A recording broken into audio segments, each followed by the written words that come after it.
Every Monday, it happened the same way. A loud crunch in the quiet morning, plastic shattering, trash spilling across the street like a warning. At first, it looked small, almost laughable. Just a trash can. Just an accident. But when it keeps happening to the same house, the same person, under the same cold stare, it stops feeling random. It starts feeling personal. In this neighborhood, rules were enforced differently depending on who you were. Some mistakes were forgiven. Others were punished again and again. And when power, privilege, and silence collide, even something as ordinary as a trash can become a symbol of humiliation. What no one realized was that this quiet weekly disrespect was pushing someone to the edge. And when the breaking point finally came, it exposed more than damaged property. It revealed how far people will go when they think they're untouchable. But the real story begins long before the concrete was poured, and what came next shocked the entire neighborhood. Before all of this, life was quiet and predictable. I lived in a neat HOA neighborhood where lawns were trimmed to the same height and mailboxes stood in perfect lines. I followed the rules, paid the fees, kept my head down. I worked hard, came home tired, and tried to stay invisible in a place where standing out never felt safe. I believed that if I did everything right, I'd be left alone. Every week followed the same rhythm. Trash day meant rolling the bin to the curb, double-checking it wasn't too close, too far, or breaking some unspoken rule. I learned quickly that small mistakes were never treated equally. Some neighbors were given friendly warnings. Others, like me, were watched more closely, judged more harshly, corrected without mercy. Karen was everywhere. She wasn't just another neighbor.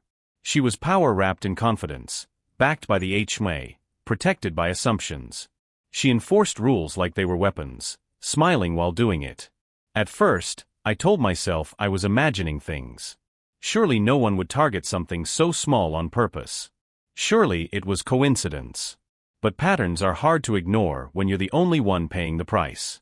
Week after week, my trash can was destroyed, and week after week, nothing was done.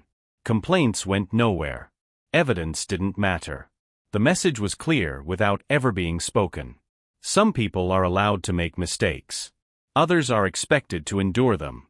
And as the damage piled up, so did the realization that this wasn't just about trash anymore. It was about control, silence, and how far someone could push before expecting you to break. What I didn't know then was that patience was about to turn into resolve, and the next step would change everything. The pattern tightened like a noose. Mondays stopped feeling routine and started feeling like countdowns. Each week brought the same destruction, and each time it happened, the response was silence. The hotline logged my complaints without urgency. Emails were acknowledged without action. Meetings ended with polite nods and empty assurances. The message was never written down, but it was loud enough to hear. Endure it. Accept it. Know your place. Neighbors watched from behind curtains. Some avoided eye contact. Others offered sympathetic looks that never turned into support. No one wanted to be the next target, and in a neighborhood ruled by appearances, silence was safer than fairness. Karen moved freely through it all, confident and untouched, backed by a system that treated her behavior as personality instead of misconduct. The damage added up. Broken lids. Cracked wheels. Garbage scattered across the street like evidence no one cared to collect.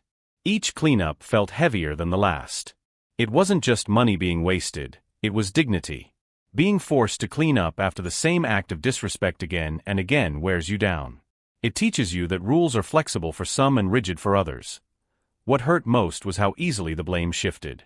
Suggestions appeared about better placement, better timing, better awareness. The problem was never the SUV or the driver. It was always me. The one expected to adapt. The one expected to absorb the loss quietly. That kind of pressure doesn't explode all at once. It builds slowly, settling into your chest, turning patience into something brittle. By the 5th week, the humiliation stopped surprising me. That's when something changed. I stopped hoping the system would correct itself. I started watching instead. The timing. The angle. The way Karen's vehicle lined up perfectly every time. This wasn't careless. It was intentional, repeated, and protected. And once that realization set in, anger gave way to clarity. The HOA wasn't going to intervene. They had already chosen comfort over confrontation. If justice was going to exist here, it wouldn't come from a meeting room or a complaint form. It would come from preparation. From refusing to play the role assigned to me. Research replaced frustration. Options were weighed carefully. Anything flimsy would fail. Anything obvious would be flagged. The solution had to look ordinary while carrying weight. Something that would expose the truth without saying a word. Something that would test the system the same way it had tested me. By the end of the week, the plan was set. Quiet. Legal. Unavoidable. The kind of response that doesn't shout but forces everyone to pay attention. The night before trash day, the street looked the same as it always had. Calm. Predictable. Deceptively peaceful. But beneath that calm sat a challenge no one saw coming. And when Monday morning arrived, the routine Karen relied on was about to collide with something unmovable. The aftermath didn't explode the way I once imagined it would. There were no dramatic apologies, no public admissions of guilt, no sudden awakening of fairness. What came instead was something quieter, but far more telling. Meetings were cold. Reports were written. The tone shifted. The same system that had dismissed me before suddenly became careful, precise, almost nervous. Accountability, it turns out, only arrives when silence is no longer possible. Karen didn't run over another trash can. Not mine. Not anyone's. The routine ended the moment consequences became visible. The neighborhood moved on, pretending the weeks of humiliation had been a misunderstanding, an unfortunate series of events best left unspoken. But I didn't move on unchanged. Something fundamental had cracked open. What stayed with me wasn't satisfaction. It was clarity. The understanding that injustice doesn't always arrive loud or violent. Sometimes it shows up as repetition. As small acts that seem insignificant until they grind someone down. As systems that protect comfort over fairness and call it neutrality. Racism doesn't always announce itself. It often hides behind rules, policies, and polite smiles. This wasn't just about a trash can or an HOA. It was about who is believed, who is ignored, and who is expected to absorb harm quietly so others don't feel uncomfortable. It was about how power operates when it assumes it will never be challenged, and how quickly it retreats when it finally is. I still roll my trash can to the curb every week. The street looks the same. The houses are still neat. But I'm not invisible anymore, not to myself. I learned that dignity isn't granted by boards or bylaws. It's claimed the moment you refuse to accept disrespect as normal. Stories like this happen every day, in different forms, to different people. The details change, but the pattern remains. The question is, how many of them go unheard because no one is watching?